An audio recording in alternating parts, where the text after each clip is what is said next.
Hello friends, welcome to EPG Pathshala. I am Dr. Anurekha Chariwag, Assistant Professor at the Department of Sociology, Savitribai Phule, Pune University. I am coordinating the paper on Sociology of Gender. Today we are going to discuss the module titled Contemporary Women's Movement, Campaigns, Issues and Organizations.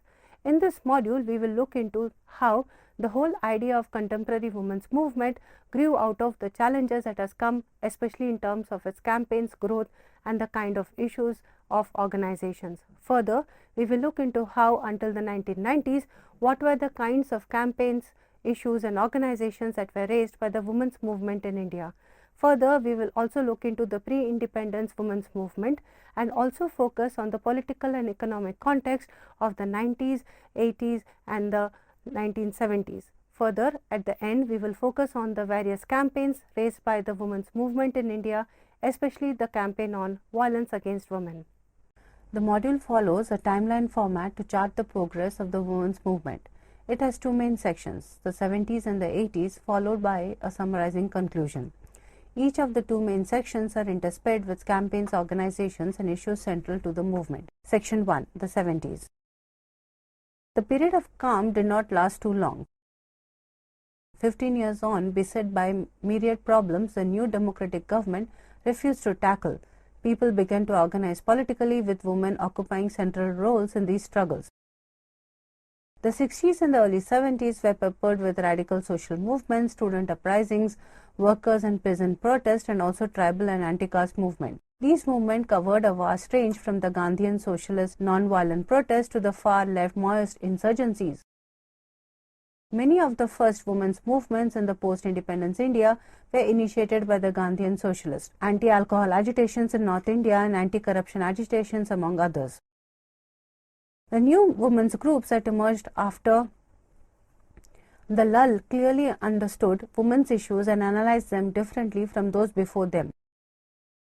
Their emphasis was no longer on charity and social work, a common characteristic in women's group in the post-independence era. According to Agnihotri and Veena Majumdar in their articles titled Changing Terms of Political Discourse, Women's Movement in India, 1970s to 1990s, resurgence of women's movement in the contemporary India has been impacted by 1. The crisis of the state and government in the 70s going into emergency, post-emergency upsurge in favor of civil rights, 3. Mushrooming of women's organization in the early 1980s and the arrival of women's issues on the agenda, 4. The mid-1980s marked by a fundamentalist advance and the 1990s when the crisis deepened with regard to state, government and society. The women's movement in India only gained real traction post-1970. Protests in Maharashtra at this time as well as anti-price rise and anti-alcohol activism contributed to this development. Two women's groups that emerged at this time took upon themselves to study the causes of women's oppression. Both grew out of the Maoist far left, the Progressive Organization of the Women and the League of Women Soldiers for Equality. Women's movement was beginning to question the state on issues from land rights to legal issues concerning rape, dowry and personal law. The movements were also questioning the government's path of development, accusing it of being gender blind. Even though these protests and agitations could not boast of women leaders as they were organized mainly by the males and political parties, women became aware of the collectively held strength. Radha Kumar argues that the most significant movement at this time were the Shahada and the anti-price rise movement in Maharashtra and Seva and Nav Nirman in Gujarat. The anti-price rise agitation that was started in 1973 by two socialist and a communist party coming together to mobilize city women. The Nav Nirman movement in Gujarat, started by the students to protest rapidly rising prices, was also joined by middle-class women in large numbers in 1974. This movement was not specifically anti-patriarchal. On the contrary, it saw domestic expenditure and by extension the family and the household at women's sphere. In Hyderabad, the women students who were part of the organization called Progressive Organization of Women started campaigning against dowry and sexual harassment. The fact that the women joined public protest in large numbers itself was a threat to patriarchy, and Radha Kumar believes that it laid the foundation of anti-patriarchal sentiments that would follow in the feminist movement in the late 1970s. In the mid-1970s, the UN declared 1975 as the International Women's Year and the 1975 and 1980 to 1985 as the International Decade for Women. It has given a mandate to governments of member countries that required them to conduct research into the status of women so that they could critically assess it.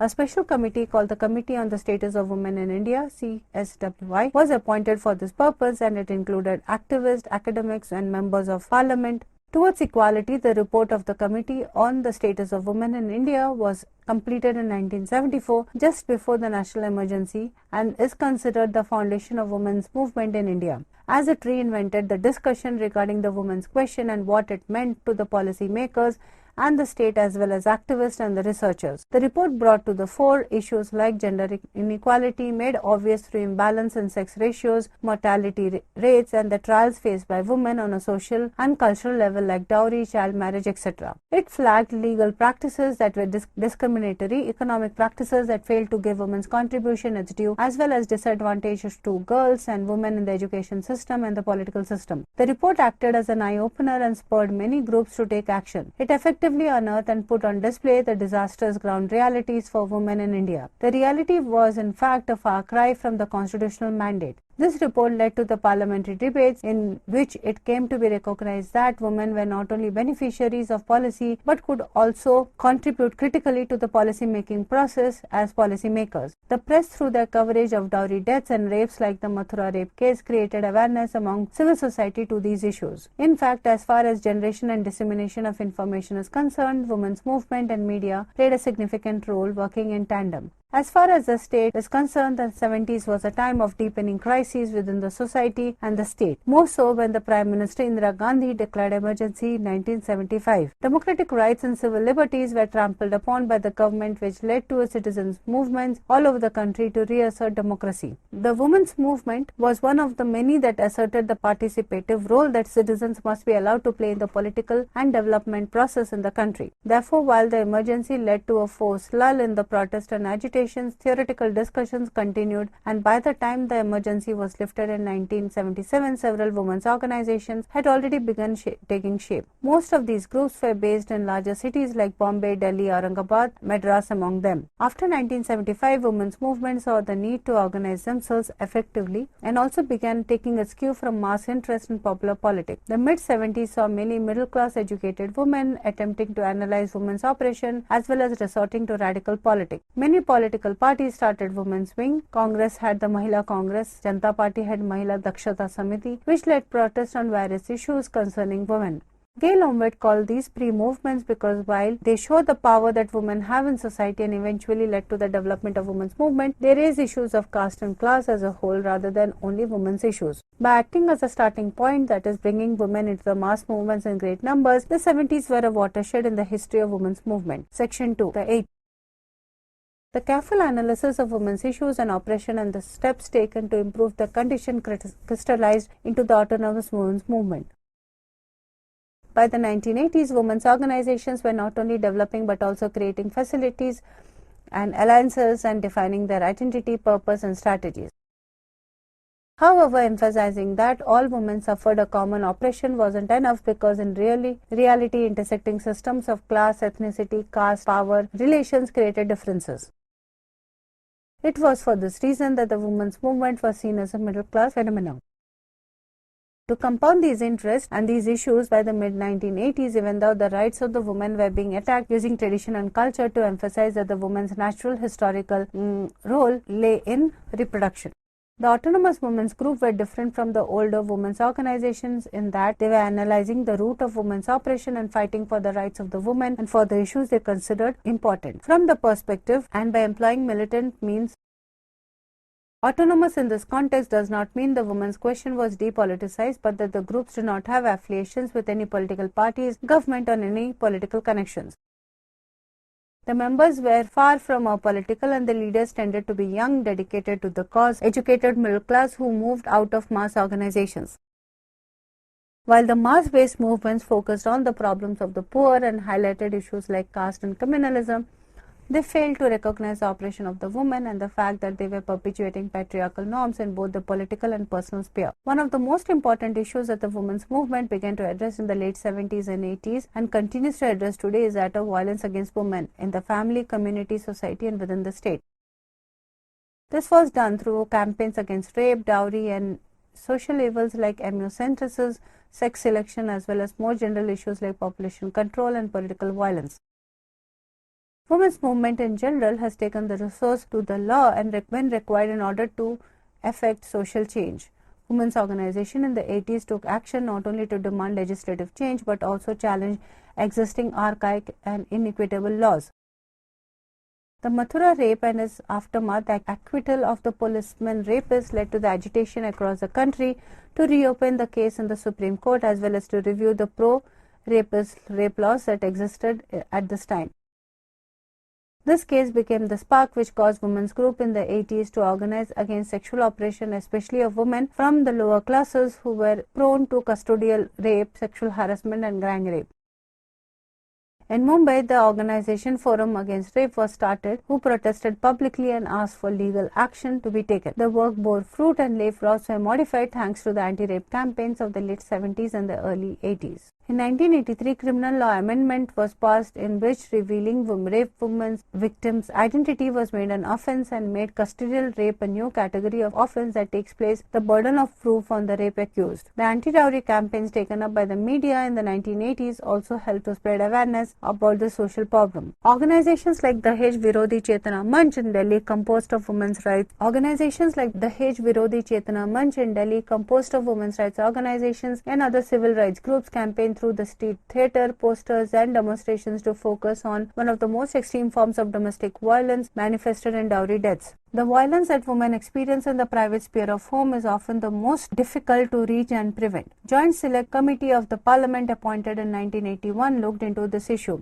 The Law Commission was also conducting an inquiry at the same time into this issue and submitted a report of its recommendation in 1983 to make changes to both the substantive law as well as the Evidence Act in connection with the dowry deaths. Acts of violence against women like rape of Mathura or Ramiza Bai as well as incidents of rape in the case of Room Cover acted as a rallying point for women's group and starting point for ordinary women to join the women's movement. Some of the women who were part of the leftist movement in the late 70s and early 80s felt alienated and began to separate and start autonomous feminist groups which took up the causes of other social movements regarding poverty, class, caste issues at that time. PAO in Hyderabad was replaced by the Sri Shakti Sangatna, which in turn influenced the Purogami Sangatna's formation in Pune. Sri Sangharsh and Mahila Dakshata in Delhi and Vimochana in Bangalore are among the other prominent organizations started at this time. Magazines and journals are also developing and spreading the message of women's equality in English as well as regional languages. The Feminist Network in English from Bombay,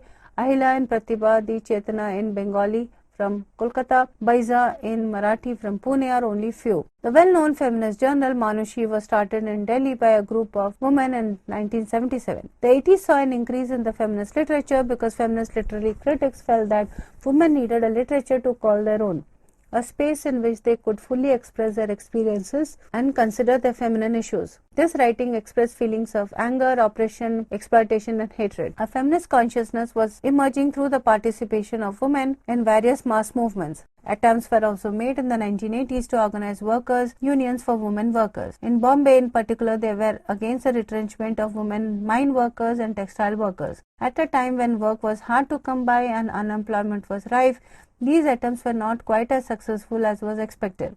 Women stood in support of the men, demanding at least one wage per family, even if that wage was earned by a male. Feminists attempting to organize these workers realized that women were far more likely to be militant if the cause was one that affected the family rather than that those specifically affected them as women. Some of the women's organizations also emerged from the women's participation in border peasant struggles, during which they began and recognized their own oppression. However, as we have seen in the case of women workers, their development was far from smooth. While women were a central part of the militant struggles, they did not manage to change the patriarchal basis of these organizations. For example, the Chhattisgarh Mine Workers Shramik Sangh are also a good example of this, as their women were more likely to organize successfully when union was mindful of issues like housing and schooling and health services for the workers' family. City-based feminists doing the job of organizing in these cases was learning valuable lessons. They were moving into unfamiliar territory and coordinating activities, sometimes with the groups that had never been exposed to feminist idea or activities. An important question arises here. Will issue-based agitations ever help to create a broad-based women's movement? Do we rely too much on legislative measures and militant activism that are only short-term solutions rather than destroying larger structures of oppression? Will people eventually lose out their enthusiasm in the movement?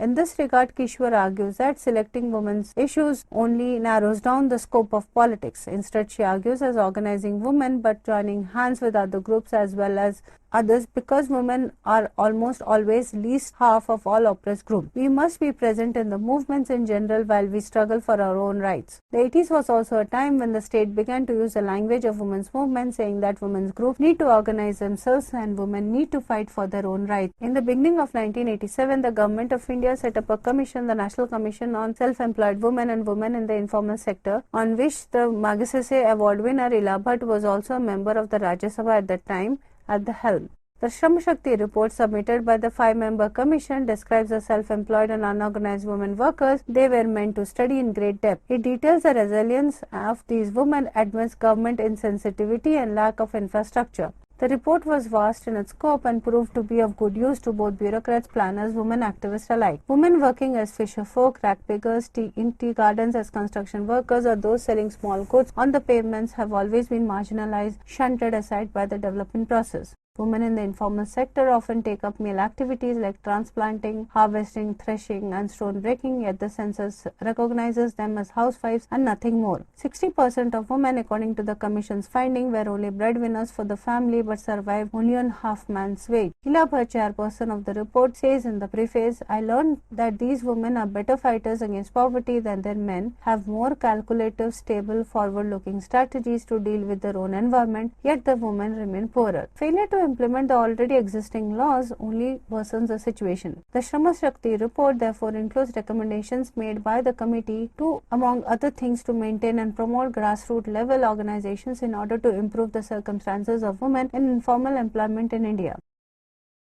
The National Perspective Plan was also formulated in 1988 for the betterment of women with the cooperation of the state, which made plans to improve the lives of women in the spheres of education, health, and participation in politics. Another challenge faced by the women was that of fragmentation within autonomous groups, a divide between activist and non-activist urban-based groups with a focus on issues like domestic violence and understanding operation and grassroots programs among the poor in both urban and rural areas, hoping for the survival in which gender issues form a part. Landlessness, poverty, bondage are not only class issues but also gender issues, because in these cases women suffer the double oppression men do. To compound the problem of class and culture between activists and non-activists, there is also a problem of communication. There exists a lack of communication between the English upper middle class, English speaking women, and the majority of which happens to be the poor and the Hindi speaking. This barrier extends from language, dress, and lifestyle to perceptions, perspectives, and the kind of politics they implied for the struggle and what its focus will be.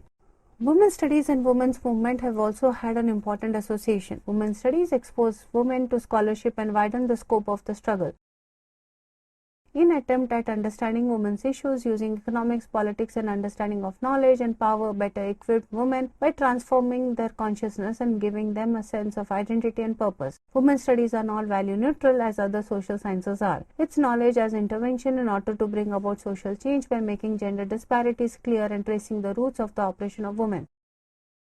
The Third National Conference of Women's Studies in 1986 addressed the burning issues of the time: religion, secularism, and women's rights. There was a need to appreciate the close relationship that religion and patriarchy had. As mentioned in the earlier, the 80s were a time when women's traditional roles were emphasized. Revivalist forces were gaining power and secularism was under fire.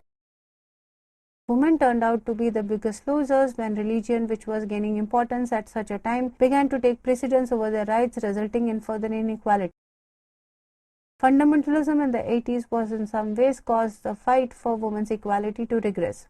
An often cited case of Muslim woman, Shah Bano, is a perfect example to illustrate the relationship between communalism, fundamentalism, and women's rights. In this module, I won't go into the detail because in many of the modules you will find a detailed examination of the Shah Bano case.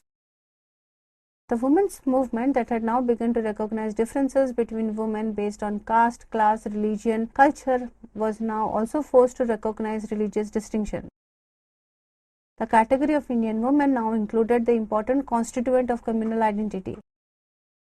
Any attempts made to better the condition of women within a religious community was labeled as an interference as going against the principle of secularism.